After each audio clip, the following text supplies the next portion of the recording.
మరి ప్రశస్తమైనటువంటి సమయంలోకి వచ్చి ఉన్నాము. ఈరోజు మన మధ్యలో నాగలింగేష్ పాస్టర్ గారు వాక్య సందేశాన్ని అందించడానికి సిద్ధపడి ఉన్నారు. సమయాన్ని పాస్టర్ గారికి ఇద్దాం. నాగలింగేష్ పాస్టర్ గారు, వందనాలండి. వాక్య సందేశాన్ని అందించవలసిందిగా మనవి. వందనాలక్క. ప్రార్థించుకుందాం. పరిశుద్ధుడా, ప్రేమమైన దయగల తండ్రి, నాయన మీ నామనకు వందనాలు. వినగల చెవులను, గ్రహింపగల హృదయాలను మీరు మాకు ఇవ్వండి. మా అడుగులు పరలోక రాజ్యం వైపు స్థిరపరిచి, నాయన పరలోక రాజ్యం చేరుకునేంత వరకు మీ అందు మేము కలిగినటువంటి విశ్వాసాన్ని వీడక నిలిచినట్లు సహాయం దయచేయమని, మహిమ మీరు పొందుకొనమని యేసు నామమున ప్రార్థిస్తున్నాం మా తండ్రి, ఆమెన్. మంచిది. నాకు ఈ అవకాశాన్ని ఇచ్చినటువంటి ధనరాజ్ పాస్టర్ గారికి, అలాగనే సహకరించినటువంటి డేవిడ్ రాజన్న గారికి క్రీస్తునామమున వందనాలు తెలియజేస్తా ఉన్నాను. అలాగనే ప్రియమైన దేవుని పెద్దలారా, మీ అందరికీ ప్రభు పేరట వందనాలు. వాక్యదానంలోకి వెళ్దాం. సాధారణంగా ఇప్పుడు పిల్లలను స్కూల్లో చేర్చే సమయం. పిల్లలందరూ తిరిగి యథావిధిగా సెలవులన్నీ అయిపోగొట్టుకొని వారి వారి స్కూళ్ళకు కానీ కాలేజీలకు కానీ తిరిగి చేరే సమయం అన్నమాట. ఏ విధంగా అయితే సంవత్సరం అంటే డిసెంబర్ నెల ఆఖరిలో అయిపోగొట్టుకొని జనవరిలో కొత్త సంవత్సరంలోకి మొదలు పెడతాము, ఆ విధంగా వీళ్ళు కూడా స్కూళ్ళల్లోకి ఎంటర్ అయ్యే టైం. జనవరి నెల రాగానే మనకి అప్పుడప్పుడు అంటే జనవరి నెల రాగానే గుర్తొస్తుంది ఏది, ఏదైనా కొత్త తీర్మానం తీసుకుంటే చాలా బాగుంటుంది. వాగ్దానాలు తీసుకునేటోళ్ళు ఉంటారు, వాగ్దానం తీసుకుంటాం. తర్వాత తీర్మానం చేసుకునే వాళ్ళు కూడా ఉంటారు. నేను ఈ సంవత్సరంలో, గడిచిన సంవత్సరంలో ఇలాగున్నాను, ఇక రాబోయే సంవత్సరంలో ఇలాగుండాలి, ఇక నుంచి ఈ విధంగా నేను నిరూపించుకోవాలి దేవుని యందు అని చెప్పి తీర్మానం చేసుకునే వాళ్ళు ఉంటారు. అలాగూ కొత్త సంవత్సరంలో అంటే విద్యా సంవత్సరంలో అడుగు పెడుతున్నటువంటి పిల్లలకి మన సంఘంలలో కూడా ఉంటారు కాబట్టి వారిని ఏ విధంగా కాపాడుకోవాలి, లేదంటే ఏ విధంగా మరి కొంచెం దేవుని యందు వారు స్థిరపరచబడాలి అనే ఉద్దేశంతో వాక్యాన్ని చెప్పుకుందాం. ఎలాగంటే వారు అంటే మరి కొంచెం ఇంతకుముందు ఉన్నారు, అయితే ఇప్పుడు ఇంకొంచెం, ఎందుకంటే చదువుల కోసం ఎక్కడికంటే అక్కడికి పంపిస్తూ ఉంటాం. ఒకే చోట వారిని ఉంచలేం. అంటే మన దగ్గరనే ఉంచుకొని చదివించుకునే వాళ్ళం కొంతమంది ఉంటాము, పక్కకి వెళ్ళి చదివించే వాళ్ళం కొంతమంది ఉంటాం. అలాగూ అయితే ఎక్కడున్నా సరే దేవుని యందు స్థిరపరచబడాలంటే పిల్లలు, కీర్తనల గ్రంథంలో రాయబడి ఉంటుంది కదా, 119వ కీర్తనలో, యవనస్తులు దేని చేత తమ నడతను శుద్ధిపరచుకొందురు, మీ వాక్యము చదువుతుని బట్టియే కదా అనే మాట ఉంటుంది 119వ కీర్తనలో. అంటే ఎవరైనా స్థిరపరచబడాలి యవనస్తులు అంటే ఆయన వాక్యమును చదివితేనే, ఆయన వాక్యమును బట్టియే, ఆ వాక్యాన్ని అంత శ్రద్ధగా వాళ్ళు అతికించుకోవాలన్నమాట. అంత శ్రద్ధగా ఉండాలి, అప్పుడే కొంచెం తప్పిపోకుండా ఉండగలరు. ఎందుకంటే దేవుడు ప్రకటన గ్రంథం 2వ అధ్యాయం 23వ వచనంలో చాలా క్లియర్గా సెలవిస్తాడు. చాలా క్లియర్గా 2వ అధ్యాయం 23వ వచనం ప్రకటన గ్రంథంలో, అంతరింద్రియములను హృదయములను పరీక్షించువాడను నేనే అని చెప్పేసి, అంతరింద్రియములను హృదయములను పరిశీలించువాడు ఆయన. చాలాసార్లు మనకు తెలుసు కదా, ఆయన శరీరపు అవయవాల కంటే అంతరింద్రియాన్ని చాలా ఎక్కువగా పరిశీలించే దేవుడు. అందుకే అంటున్నాడు, అంతరింద్రియములను హృదయములను పరీక్షించువాడను నేనే. అంత క్లియర్గా దేవుడు మన హృదయాన్ని, అంటే పిల్లల హృదయాలను కానీ, యవనస్తుల హృదయాలను కానీ, మన హృదయాలను కానీ అంత క్లియర్గా పరిశీలించే దేవుడు అన్నమాట. అంటే అక్కడ పాపం ఉండకుండా చూసుకోండి అని. అక్కడ పాపం ఉండకుండా చూసుకోండి జాగ్రత్త. నేను వాక్యమే రెండంచులు గల ఖడ్గం వంటిది కాబట్టి, ఎముకలను మూలుగలను సపరేట్ చేసేది కాబట్టి, అంటే అంత లోతుగా వాక్యం ఉంటుంది కాబట్టి మీరు కొంచెం జాగ్రత్తగా చూసుకోండి. హృదయ ఆంతరంగంలో కూడా పాపం ఉండకుండా చూసుకోండి అనే ఉద్దేశంతో దేవుడు చెప్తాడు. దీనికి చక్కటి ఉదాహరణ ఏంటంటే, మనుషులైతే పై రూపంను చూస్తారు కానీ దేవుడు అంతరంగంను చూస్తాడు, హృదయాన్ని చూస్తాడు. హృదయంలో నా యందు ఎంత బలంగా ఉన్నాడు అనేది చూస్తాడు. ఇది ఎక్కడ కనిపిస్తుందంటే మనకి, ఇది ఎక్కడ కనిపిస్తుందంటే సమూయేలు గారు దావీదు గారిని ఎన్నుకోవడానికి వెళ్తాడు, అభిషేకించడానికి వెళ్తాడు. అక్కడ ఆయన వరుస పెట్టి అందరినీ వారి శరీర దేహ దేహదారుఢ్యాన్ని బట్టి ఇతనే అయి ఉండొచ్చు దేవుడు ఎన్నుకునేవాడు, ఇతడే అయి ఉండొచ్చు దేవుడు అభిషేకించేవాడు అని వరుస పెట్టి ఒక్కొక్కరిని పిలుచుకుంటూ వచ్చేసి 7 మంది అయిపోయిన తర్వాత ఇంకెవరు లేరా అనే ఉద్దేశంతో చివరికి దావీదు గారిని అంటారు చూడు. ఆ విషయంలో ఆ సమయంలో దేవుడు సెలవిస్తాడు, పై రూపం బట్టి కాక హృదయాన్ని బట్టి ఎంచుకోవాలి అనే ఉద్దేశాన్ని ఆ మాటలను తెలియజేస్తాడు. అలాగా పిల్లలు ఎటువంటి అంటే దేహదారుఢ్యంలో ఎటువంటి స్థానంలో ఉన్నా సరే, ఎటువంటి విధానంలో ఉన్నా సరే, హృదయాంతరంగం ఉంటుంది కదా, అందులో మాత్రం చాలా క్లియర్గా దేవుని అంటిపెట్టుకొని ఉండే బిడ్డలుగా వారిని మనం తయారు చేసుకోవాలి. హృదయాంతరంగంలో ఖచ్చితంగా దేవుని మీద ఆధారపడే బిడ్డలుగా, దేవుని మీద ఆధారపడే బిడ్డలుగా ఉండాలి. ఎందుకంటే దేవుడి ఎన్నికల్లోకి రావాలంటే ఇది తప్పనిసరి పరిస్థితి.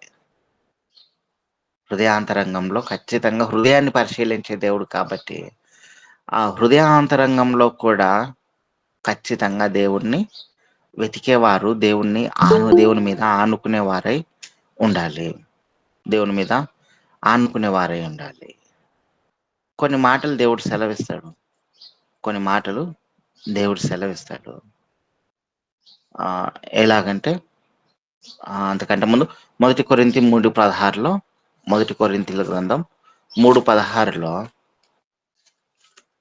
ఎందుకంటే తప్పిపోయే ఛాన్సులు ఇక నుంచే మొదలవుతాయి అన్నమాట. పిల్లలకి వాళ్ళ స్టేజ్లు మారే కొద్దీ అది కొత్త లోకానికి వెళ్ళిపోయినట్టు ఉంటుంది. ఎందుకంటే 9th క్లాస్ నుంచి 10th క్లాస్కి వచ్చిన, ఇంటర్మీడియట్కి పోయినా, డిగ్రీకి పోయినా తప్పిపోయే ఛాన్సెస్, ఓహో మేము పెద్దవాళ్ళం అవుతా ఉన్నాం లేదా కొత్త లోకాన్ని చూస్తూ ఉన్నాం అనే ఉద్దేశంతో ఇవన్నీ వాళ్ళు మన సంఘంలలో వినింటారు.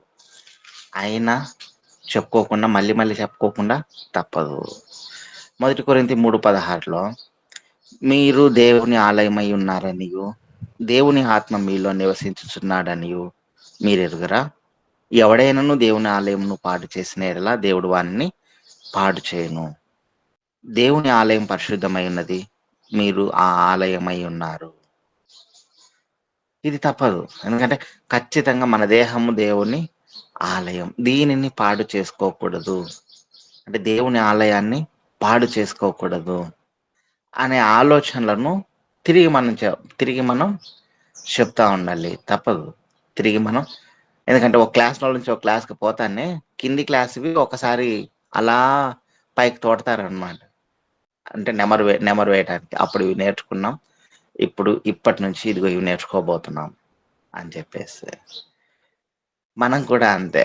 మన పిల్లలు స్టేజ్కి ఎదిగే కొద్దీ మనం దేవుని ఆలయమై ఉన్నాం, ఇవి నింపేసి పంపించాలి. ఇవి నింపేసి మళ్ళీ స్టేజ్ ఎక్కించాలి. ఇవి నింపకపోతే తప్పిపోయే ప్రమాదం ఉంటుంది. అయితే నెక్స్ట్, దేవుడు కొన్ని విషయాల్లో మాత్రం చాలా క్లియర్గా ఉన్నారు. సామెతల గ్రంథం 4వ అధ్యాయం 23 సామెతల గ్రంథం 4వ అధ్యాయము 23వ వచనం కంటే పైన ఒకసారి చూడండి. 20వ వచనం నుంచి నా కుమారుడా, నా మాటలను ఆలకింపుము, నా వాక్యములకు నీ చెవి యొగ్గుము. నీ కన్నుల ఎదుట నుండి వాటిని తొలగిపోనీయకము. నీ హృదయమందు వాటిని భద్రము చేసుకొనుము. దొరికిన వారికి అవి జీవమును, వారి సర్వ శరీరమునకు ఆరోగ్యమును ఇచ్చును. నీ హృదయములో నుండి జీవధారలు బయలుదేరును. కాబట్టి అన్నిటికంటే ముఖ్యముగా నీ హృదయమును భద్రముగా కాపాడుకొనుము. ఆ, ఆమేన్. ఇవి చెప్తా ఉన్నాడు ప్రసంగికుడు. పిల్లలకి నేర్పించేటప్పుడు ఈ విధంగా నేర్పించుకోవాలి, తప్పదు.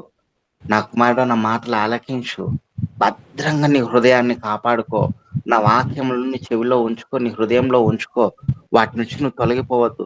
అవే నీకు ఆరోగ్యాన్ని కలుగజేస్తాయి. దేవుని మాటలే నీకు ఆరోగ్యాన్ని కలుగజేస్తాయి. ఆ మాటలు హృదయంలో పెట్టుకొని అస్సలు తొలగిపోవద్దు నాయన, తొలగిపోవద్దు. ఎప్పుడైనా సరే వాటి ఎందు ఆధారపడు.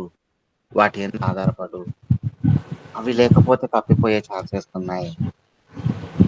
కాబట్టి చాలా జాగ్రత్తగా ఈ మాటల్ని దాచిపెట్టుకోండి ఆయన. ఏ మాటలు అంటే ఒక రెండు మాటలు కింద చెప్తారు చూడండి, 24వ వచనంలో, మూర్ఖపు మాటలు నోటికి రానియకము, పెదవుల నుండి కుటిలమైన మాటలు రానియకము, నీ కన్నులు ఇటు అటు చూడక సరిగాను, నీ కనురెప్పలు నీ ముందర సూటిగాను చూడవలను. ఈ రెండు మాటలు చాలా జాగ్రత్తగా చూడాలి. నోటిని జాగ్రత్తగా కాపాడుకో, నోటిని జాగ్రత్తగా కాపాడుకో. మూర్ఖపు మాటలు రానివద్దు, కుటిలమైన మాటలు రానివద్దు. ఎందుకంటే తప్పిపోయే ఛాన్సెస్ ఇక్కడనే మొదలవుతాయి. మనిషికి మొదలయ్యే తప్పిపోవడం మొదలవ్వడం అంటే అయితే నోటి ద్వారా అవుతాడు, అంటే ఎక్కువగా. లేకపోతే రెండు, కంటి ద్వారా అవుతాడు. మూర్ఖపు మాటలు నోటికి రానియొద్దు, పెదవుల నుండి కుటిలమైన మాటలు రానియొద్దు. నీ కన్నులు స్ట్రైట్ చూడాలి నాయన. తప్పిపోతావేమో, జాగ్రత్త. ఇటు అటు చూడకుండా స్ట్రైట్ గా చూడడం నేర్చుకో. ఇటు అటు చూడద్దు. నీ కన్నెప్పలు నీ ముందర సూటిగా చూడవలను. ఇలా ఈ రెండు మాటలను చాలా జాగ్రత్తగా లోతుగా చెప్పాలి. ఎందుకంటే స్ట్రైట్ గా చూడడం నేర్చుకోవాలి నేను అని చెప్పాలి. రెండోది అంటే నోటిని జాగ్రత్తగా కాపాడుకో.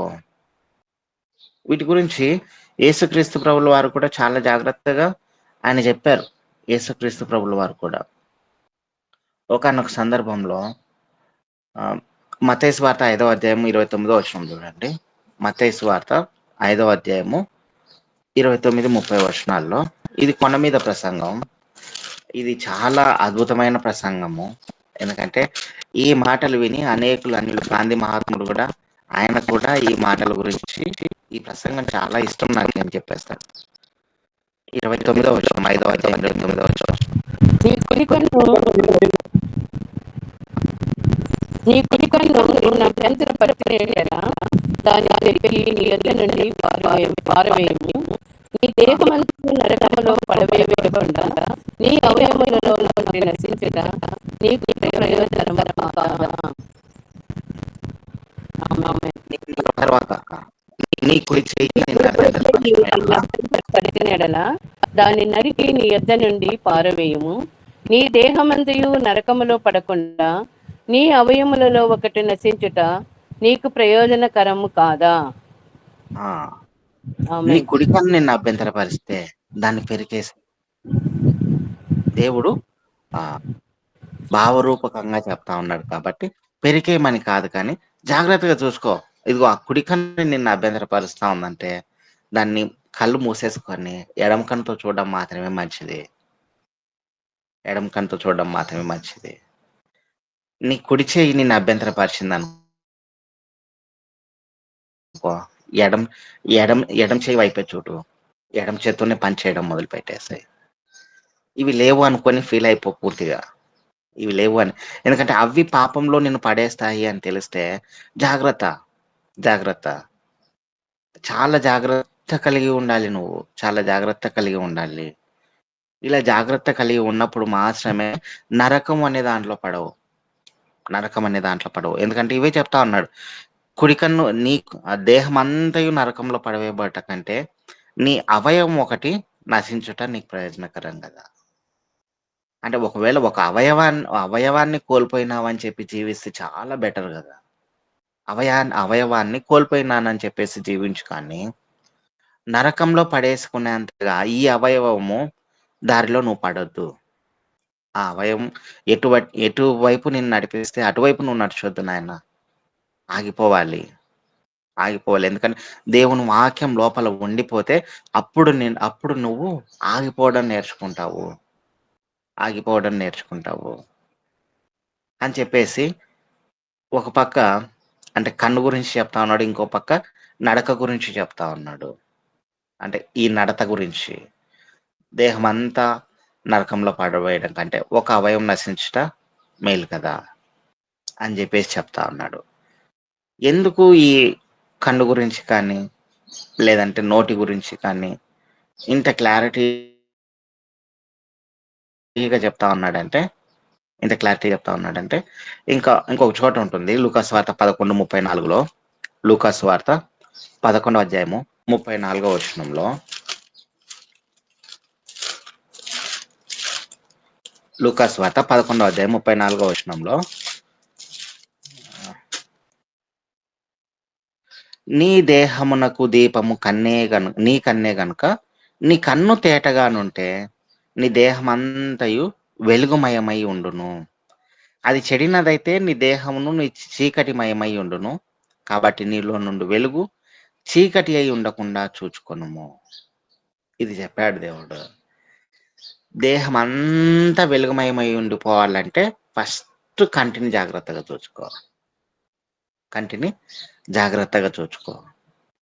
కన్ను జాగ్రత్తగా చూడడం మొదలు పెట్టింది అనుకో, ఇటు అటు చూడకుండా స్ట్రైట్ గా చూడడం మొదలు పెట్టింది అనుకో, చక్కగా చూడడం మొదలు పెట్టింది అనుకో, ఇప్పుడు నీ దేహం అంతా నాయన ఖచ్చితంగా బాగా ఉంది, తేటగా ఉంది నీ దేహం అంతా అని చెప్పేసి డిసైడ్ అయిపోవచ్చు. కన్నును జాగ్రత్తగా కాపాడుకో.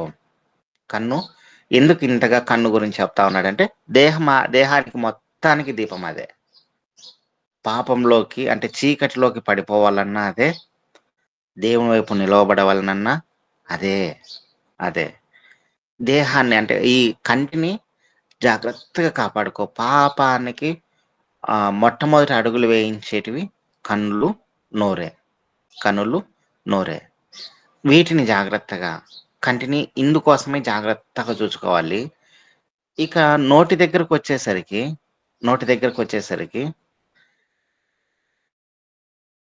చాలా మాటలు చెప్పాడు దేవుడు నోటి గురించి. యాకోబు పత్రిక 3వ అధ్యాయం చూడండి. యాకోబు పత్రిక 3వ అధ్యాయము, యాకోబు పత్రిక 3వ అధ్యాయము మొదటి వచనం నుంచి. యాకోబు పత్రిక 3వ అధ్యాయము, నా సహోదరులారా, బోధకులమైన మనము మరి కఠినమైన తీర్పు పొందుదామని తెలుసుకొని మీలో అనేకులు బోధకులు కాకుండా అనేక విషయములలో మనం అందరం తప్పిపోచున్నాము. ఎవడైనను మాట ఎందు తప్పని ఎడలాంటి వాడు లోపము లేని వాడై తన సర్వ శరీరమును స్వాధీనమందుంచుకున్న శక్తి గలవాడగును. అంటే మాట ఎందు తప్పని వాడైతే లోపం లేని వాడు అని చెప్తా ఉంది వాక్యం. మాట జాగ్రత్తగా ఉంటే తప్పిపోవడంలో అంటే లోపం లేకుండా ఉండడంలో చాలా జాగ్రత్తగా ఉన్నట్టు. ఆ కింది వచనాల్లో ఒకసారి చెప్తాడు చూడండి. 3వ వచనం చూడండి. గుర్రములు మనకు లోబడుటకై నోటికి కళ్ళెం పెట్టి వాటి శరీరం అంతా త్రిప్పుదుము కదా. గుర్రాలు మనకి లోబడిపోవాలి అంటే వాటి నోటికి కళ్ళెం పెడదాం. శరీరం అంతా ఆ నోటి కళ్ళెం పెట్టడం ద్వారా అవి మన ఆధీనంలోనికి వచ్చేస్తాయి. సేమ్ మనం కూడా అంతే. మన నోటిని మాటను ఆధీనంలో పెట్టుకుంటే మన శరీరం అంతా ఆధీనంలోనికి వస్తుంది. లోపం లేని వారం అవుతాం. అని చెప్పేసి వాక్యం సెలవిస్తోంది. ఏ విధంగా అంటే 4వ వచనంలో, ఓడలను చూడుడి, అవి ఎంతో గొప్పవై పెనుగాలికి కొట్టుకొని పోబడినను ఓడ నడుపు వాని ఉద్దేశము చొప్పున మిక్కిలి చిన్నదగు చుక్కాని చేత త్రిప్పబడును. వాని చేతిలో ఒక కట్టె ఉంటుంది కదా, చుక్కాని, దాని చేత తిప్పబడుతుంది.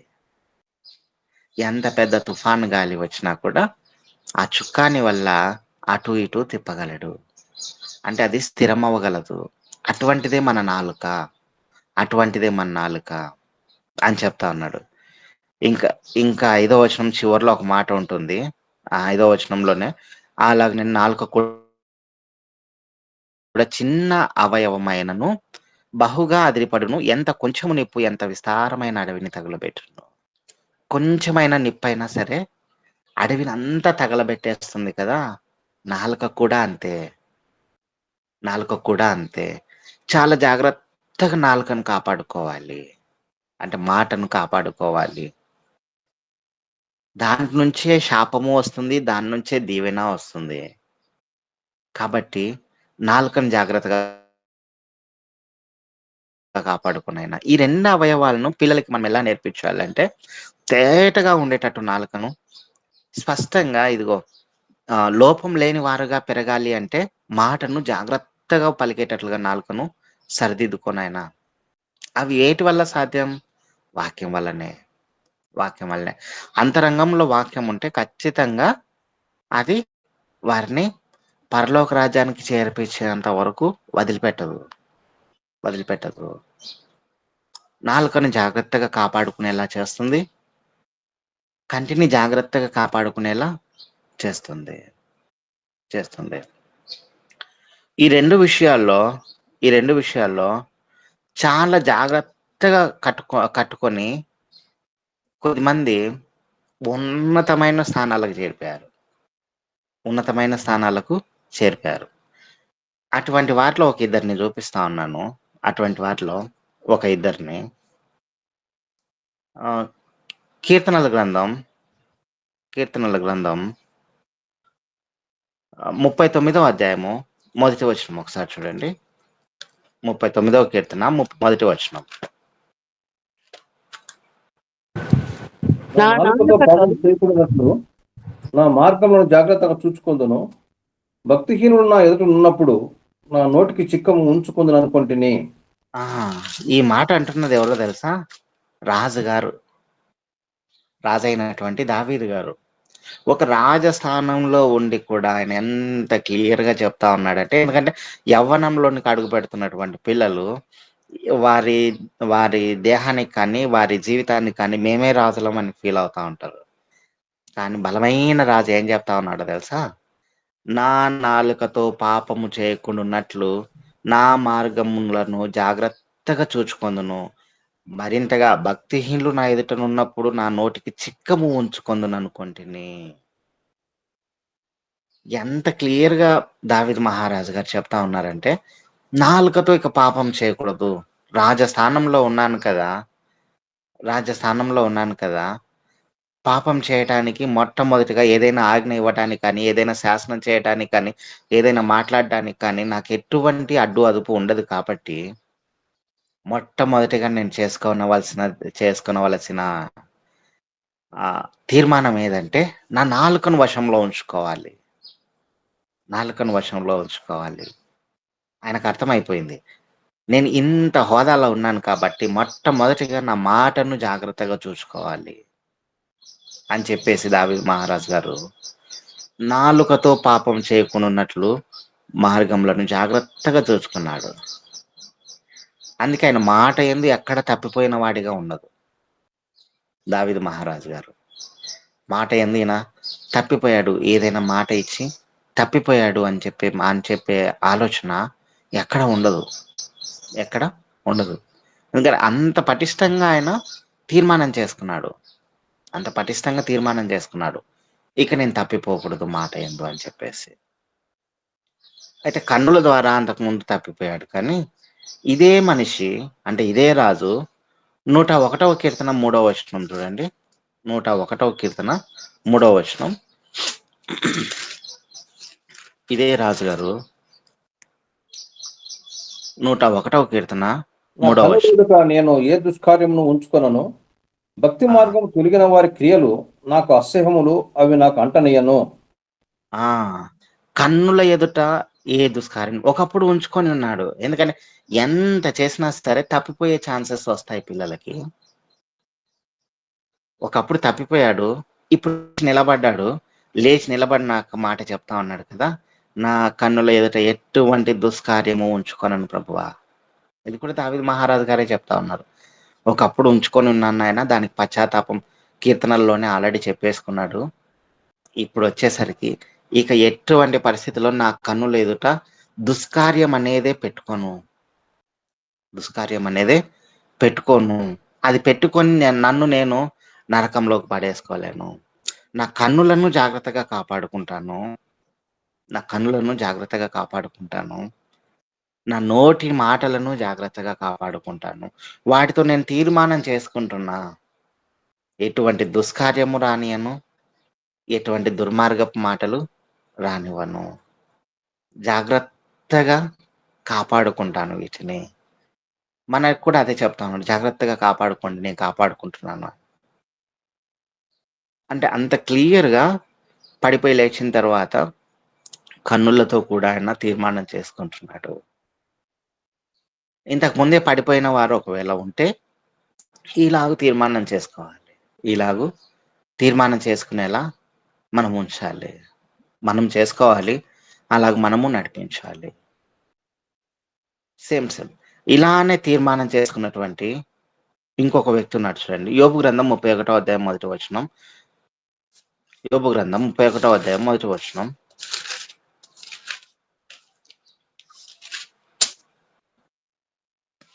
యోబు గ్రంథం 31వ అధ్యాయం మొదటి వచనం. నేను నా కన్నులతో నిబంధన చేసుకొంటిని, కన్యకను నేను ఎలాగూ చూచుదును. హ్మ్. అలాగూ చేసిన యెడల పరముననున్న దేవుని ఆజ్ఞ ఏమగును? ఉన్నత స్థలముననున్న సర్వశక్తుని స్వాస్థ్యమేమగును? చాలన్నా. నేను నా కన్నులతో నిబంధన చేసుకొంటిని. ఎవరు చెప్తా ఉన్నారు తెలుసా? సాక్షాత్తు దేవుని చేత, తండ్రి అయినటువంటి దేవుని చేత, ఇదిగో ఈయన యథార్థవంతుడు, ఎటువంటి పాపం లేనివాడు అని చెప్పేసి, ఎటువంటి తప్పిపోకుండా జాగ్రత్తగా చూసుకుంటున్నటువంటి వాడు, పాపం లేకుండా జీవిస్తున్నటువంటి వాడు అని చెప్పేసి ఎవరి గురించి అయితే దేవుడు సాక్ష్యం ఇచ్చాడో అటువంటి దేవుడు అటువంటి యోబు గారు చెప్తున్నటువంటి మాట, నేను నా కన్నులతో నిబంధన చేసుకొంటిని.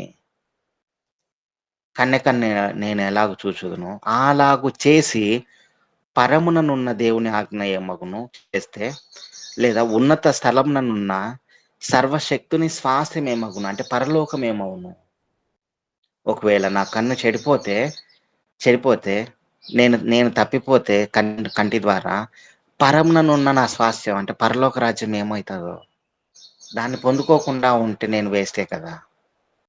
దాన్ని పొందుకోకుండా ఉంటే దాన్ని పొందుకోవడం కోసం ఇక్కడ నా కళ్ళతో నేను నిబంధన చేసుకోవడం మంచిదే కదా అని చెప్పేసి యోబు గారు అంత యథార్థవంతుడైనా కూడా సరే మరొక మాట ఆయన ఎలాగ చేస్తా ఉన్నాడంటే ఇంకను జాగ్రత్తగా కట్టబడతా ఉన్నాడు. నా కన్నులతో స్త్రీని చూడకుండా నిబంధన చేసుకుంటున్నాను అంటే పాపం చేయకుండా నిబంధన చేసుకుంటున్నాను. ఎందుకు అది అంటే పరలోక రాజ్యం పొందుకోవటానికి. అంతటి యథార్థవంతుడు మహారాజు గారు వారి కన్నులతో, వారి మాటలతో నిబంధన చేసుకుంటా ఉన్నారు. మనం కూడా, మన పిల్లలు కూడా నిబంధన చేసుకునే పిల్లలుగా, నిబంధన చేసుకునే వారంగా మనం కూడా ఎదగాలి. అంటే మిగతా విషయాల్లో వీరు తప్పిపోయారని కాదు. మిగతా విషయాల్లో కూడా బాగానే ఉన్నారు. ఇంకొక ఆయన ఇంతకంటే ముందుకెళ్ళి ఇంకో విషయం చెప్తా ఉన్నారు చూడండి. ఆ విషయము పౌలు గారు ఆయన చాలా జాగ్రత్తగా చెప్తాడు. మొదటి కొరింథీయుల గ్రంథం 9వ అధ్యాయము అక్కడ ఇంకా చాలా క్లియర్‌గా చెప్తాడు చూడండి ఆయన. 9వ అధ్యాయము 27వ వచనం చూడండి ఒకసారి. 27వ వచనం.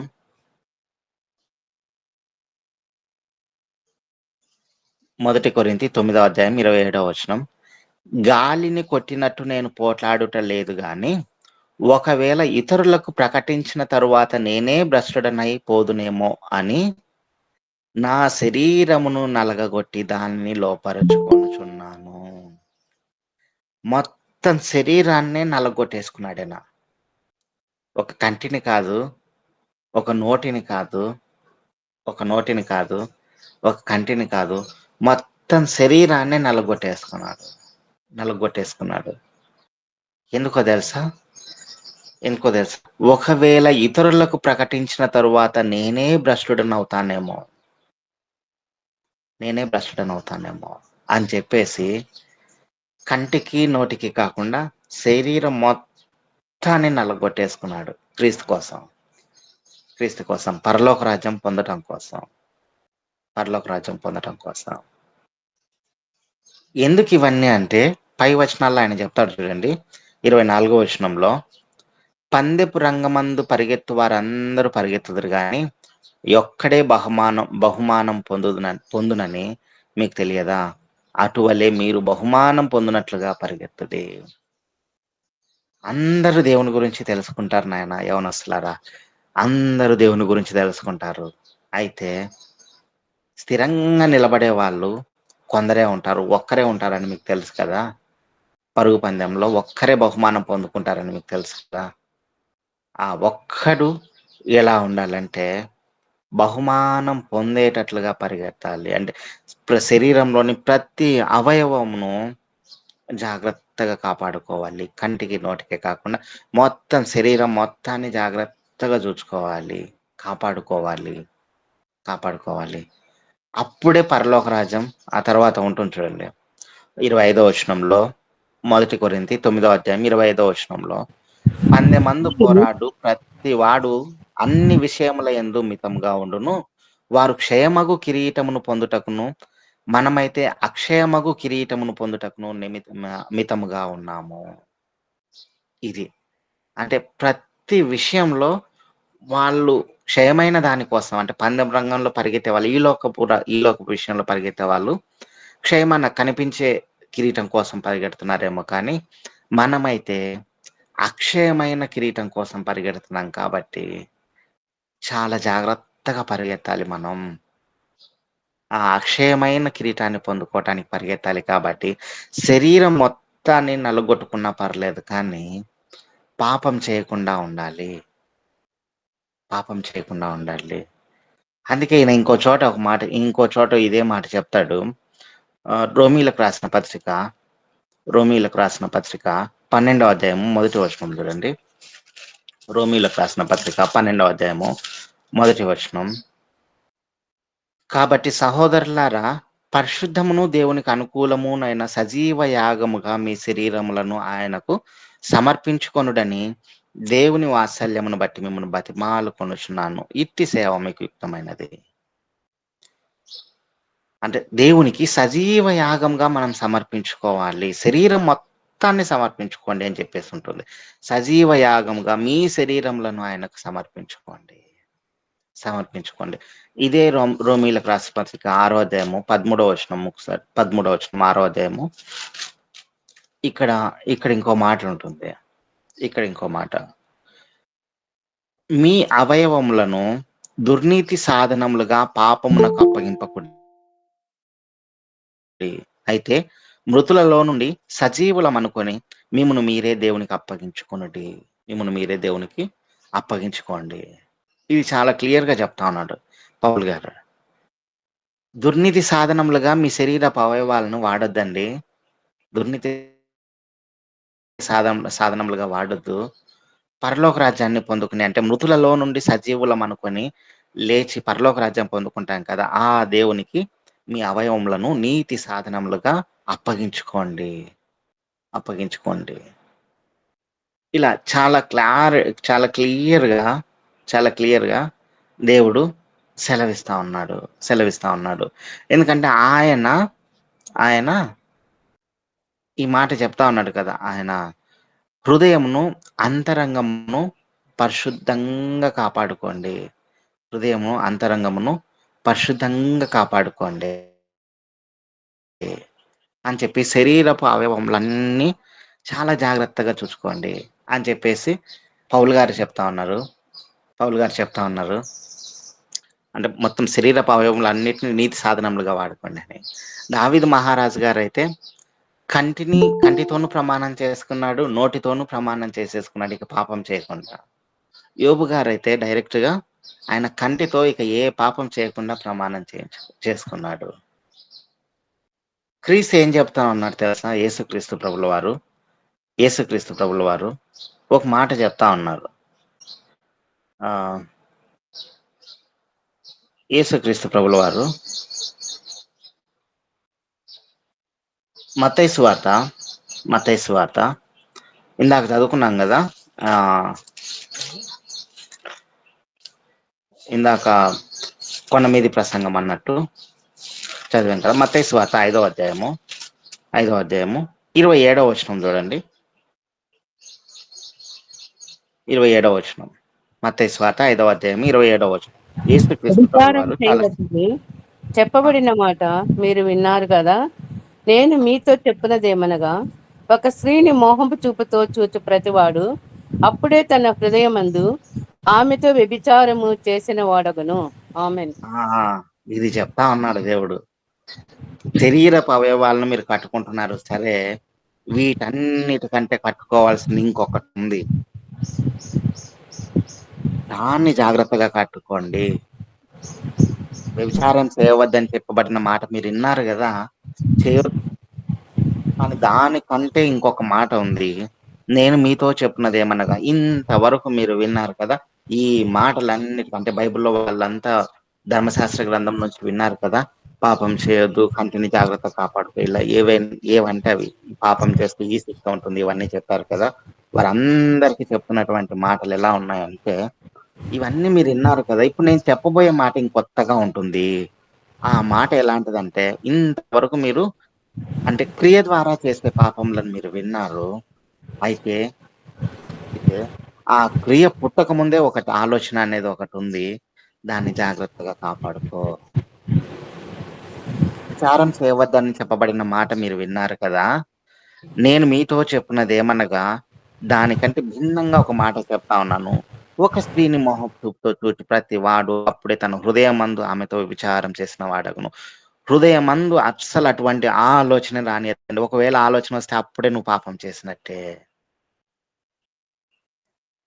వీటన్నిటికంటే ఎక్కువగా నీ ఆలోచనను జాగ్రత్తగా కాపాడుకో. ఆలోచనలోనే పాపం రానియద్దు. అసలు ఆ హృదయంలోనే దాన్ని నశింపజేసేయి. హృదయంలోనికి అడుగు పెట్టక మునిపే దాన్ని ఆ పాపాన్ని వదిలిపెట్టేసేయి. హృదయం వరకు ఆ పాపాన్ని రానివద్దు. ఎందుకంటే హృదయంలోనికి వచ్చిందంటే అప్పుడే నువ్వు చెడిపోయిన వాడివి అవుతావు నాయన. అది పెరిగిపోతుంది. చాలా జాగ్రత్తగా చూసుకొని హృదయంలోనికి అడుగు పెట్టక మునిపే నువ్వు ఆ పాపం నుంచి బయటపడు. అందుకే చాలా చాలా క్లియర్గా చెప్తాను. నేను మీతో చెప్పినదేమో, ఇంతవరకు మీకు ఏదో చెప్పారు కానీ ఇప్పుడు నేను చెప్పబోయేది ఏంటంటే అని చెప్పేసి యేసుక్రీస్తు ప్రభుల వారు అక్కడ వారికి చెప్తా ఉన్నారు. అంతవరకు వారికి ఎలా ఉందంటే, వ్యభిచారం చేస్తే తప్పు అని చెప్పేసి ఉంది. దాన్ని దాటుకొని వచ్చి యేసుక్రీస్తు ప్రభుల వారు చెప్తున్నటువంటి మాట, ఒక స్త్రీని మోహపు చూపుతో చూచు ప్రతి వాడు అప్పుడే తన హృదయమందు ఆమెతో వ్యభిచరించిన వాడగును. అప్పుడు చెప్తా ఉన్నాడు, ఇటువంటి ఆలోచన అసలు రానివద్దు. అసలు ఆ ఆలోచన రానివద్దండి. అప్పుడు మీరు పరిశుద్ధులుగా పిలువబడతారు. ఎందుకంటే యేసుక్రీస్తు ప్రభుల వారు ఇవన్నీ దాటుకుని వచ్చి ఇటువంటి పాపములు, కలంకములు ఏవి అంటుకోకుండా జీవించిన వాడై పరలోక రాజ్యమునకు మన కోసం బలియాగమై పరలోక రాజ్యమునకు చేరినవాడు. తిరిగి మనందరినీ పరలోక రాజ్యానికి తీసుకొని పోయేవాడు. వీరందరూ దేనిని బట్టి వారి ప్రవర్తనలను జాగ్రత్తగా చూసుకోవాలనుకున్నారు అంటే, పరలోక రాజ్యాన్ని మనందరికి ఇవ్వటానికే. అంటే పరలోక రాజ్యాన్ని పొందుకోవాలనే ఆలోచనతోటే మనం కూడా మన పిల్లలైనా సరే, మనమైనా సరే, అంటే కొత్త నడవడికలోనికి, కొత్త స్టేజ్ మీదకి, అంటే కొత్త ఉన్నతంగా ఎదిగే క్రమంలో తప్పిపోయే ఛాన్సెస్ ఉన్నాయి. మొట్టమొదటిగా నోటిని జాగ్రత్తగా కాపాడుకోవాలి. తర్వాత శరీరం మొత్తం నలిగిపోయినా సరే పాపం అంటకుండా ఉండాలి. వీటిని మించి క్రీస్తు వారు చెప్పినటువంటి మాట, ఆలోచనే జాగ్రత్తగా కాపాడుకోవాలి. అప్పుడే పరలోక రాజ్యం చేరతాం. అందుకే ఆయన ప్రకటన గ్రంథంలో ఆయన సెలవిచ్చాడు కదా, నేను హృదయమును అంతరంగంలోను పరిశీలించే దేవుడను, కాబట్టి జాగ్రత్తగా ఉండండి. ఇలాగ జాగ్రత్తగా మనము మన పిల్లలను చూచుకున్న వారమై, జాగ్రత్త పరుచుకున్న వారమై, మన ప్రవర్తన అంతటి యందు ఆయనకు మహిమకరంగా జీవించిన వారమై పరలోక రాజ్యం చేరాలన్న ఉద్దేశంతో ప్రభు పేరట ఈ కొద్ది మాటలతో ముగిస్తున్నాను. దేవుడి మాటలను దీవించునుగాక. ఆమేన్. ఆమేన్ ఆమేన్. దేవునికి స్తోత్రం కలుగునుగాక. పరలోకములో ప్రతి ప్రజ, ప్రతి జాతి అందరూ చేతులలో ఖర్జూర మట్టలు పట్టుకొని దేవుణ్ణి స్తుతిస్తూ ఆరాధిస్తూ సర్వోన్నతుని పరలోకములో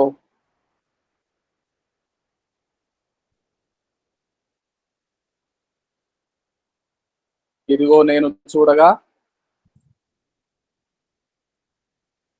ఇదిగో ప్రతి జనంలో నుండి, ప్రతి వంశంలో నుండి, ప్రజలలో నుండి, ఆయా భాషలు మాట్లాడు వారిలో నుండి వచ్చి ఎవడును లెక్కింపజాలని గొప్ప సమూహము కనబడెను.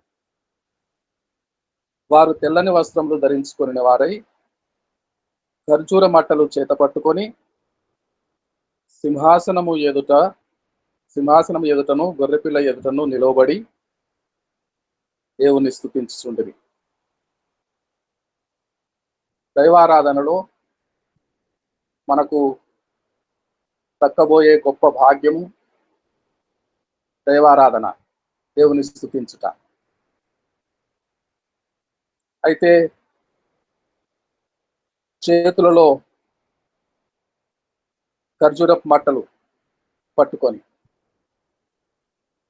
కుడి చేయి లేని వారు, ఒంటి కన్ను గలవారు,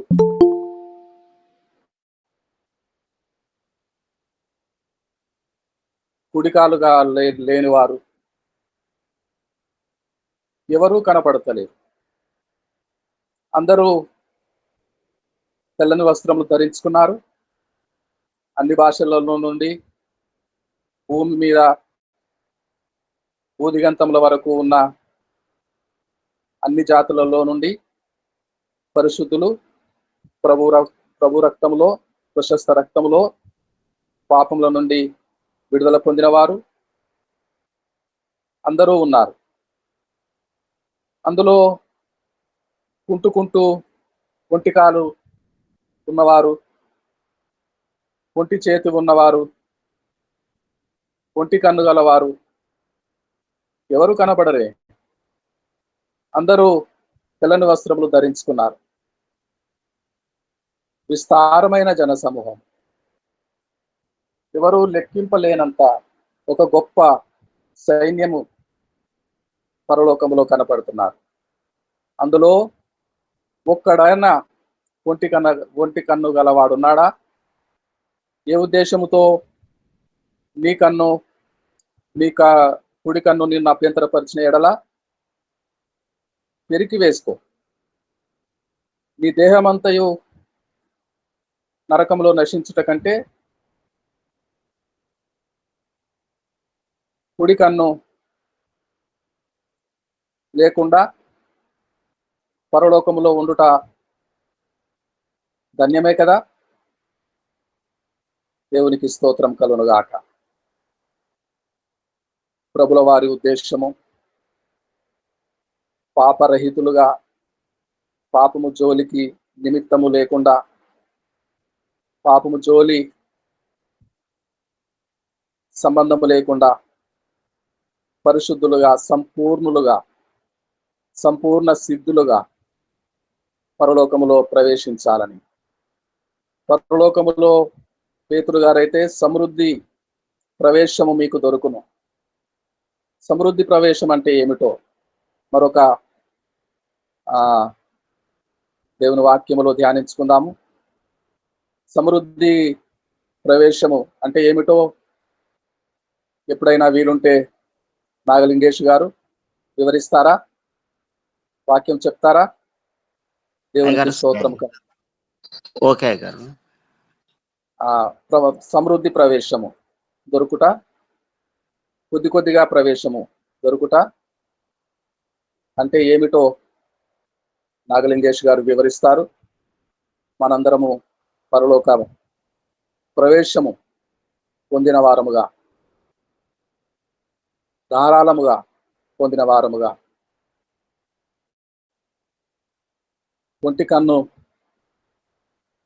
ఒంటి కాలు చేతులు లేని వారముగా, సజీవ యాగముగా, నీతి సాధనములుగా మన అవయవములను భద్రముగా కాపాడుకొని మన హృదయమును ప్రభుల వారు ధర్మశాస్త్రమును మించిన మత్తయి సువార్త 5:27 చెప్తున్నారు, ఒకడు మోహపు చూపుతో ఒక స్త్రీని చూస్తే అప్పుడే హృదయంలో పాపము చేసిన వాడగును. ఇటువంటి పరలోక రాజ్యము బోధ, పరలోక రాజ్య ప్రభువే స్వయముగా ప్రకటించుతున్నటువంటి బోధ, అత్యుత్తమైనటువంటి బోధ అందించిన వారు పరలోక నాథుడే, ప్రభువైన యేసే. ఆ పరలోకపు రాజ్యము రాజుగా, మహారాజుగా పరలోక ప్రభు చెప్పిన మాట, చెప్పిన బోధ. దేవునికి స్తోత్రం కలుగునుగాక. మంచి సందేశము మన మధ్యలోనికి తీసుకొని వచ్చిన నాగలింగేష్ గారికి మరొకసారి అభినందనలు తెలియచేస్తున్నాను.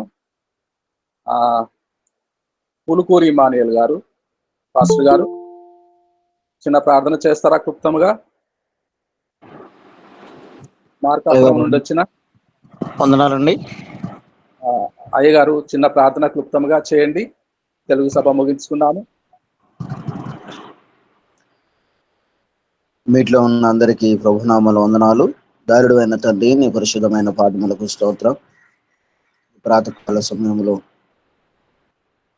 మీ సన్నిధిని మాకు ఇచ్చినందుకై స్తోత్రం. ప్రాణప్రాప్తిని అనుగ్రహించేసినందుకై స్తోత్రం. దాసుని ద్వారా చక్కటి సందేశాన్ని వారి ద్వారా మీరు వినిపించిన విధానం కొరకై స్తోత్రం.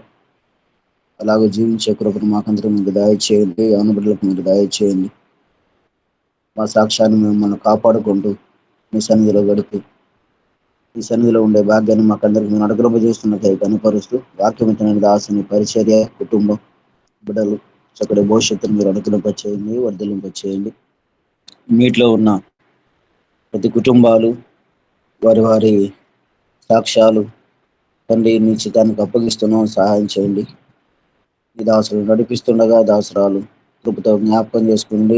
బిడ్డలకు మంచి భవిష్యత్తు మీరు అనుగ్రహం చేస్తాను కూడా నమ్మచ్చు.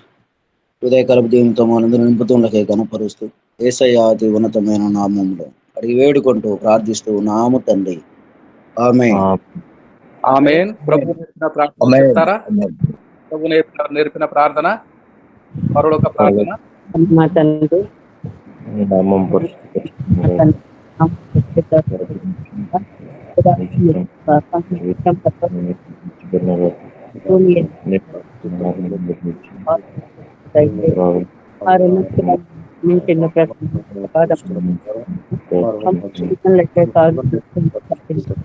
ఎందుకంటే రాజ్యం బలం శక్తి నిరంతరము తండ్రి. అందరికి వందనాలు. ఆశీర్వాదం విడుదల చేస్తారు నాగలింగేష్ గారు. మన పరమ తండ్రి అయిన దేవుని యొక్క కృపయు ఆయన కుమారుడైన యేసుక్రీస్తు వారి యొక్క ప్రేమ పరిశుద్ధాత్మని యొక్క అన్యోన్య సహవాసము ఇప్పుడు కూడి ఉన్న మనకును మన కుటుంబములకును మన సంఘములకును జరగనైన హిందీ స్టేషన్లకును సకల పరిశుద్ధులకును ఇప్పుడును ఎల్లప్పుడూ సదాకాలం తోడేయండి నడిపించును గాక. ఆమేన్. ఆమేన్. ఆమేన్. ఆమేన్. అందరికీ వందనాలండి. Praise Lord sir. Praise Lord. వందనాలు.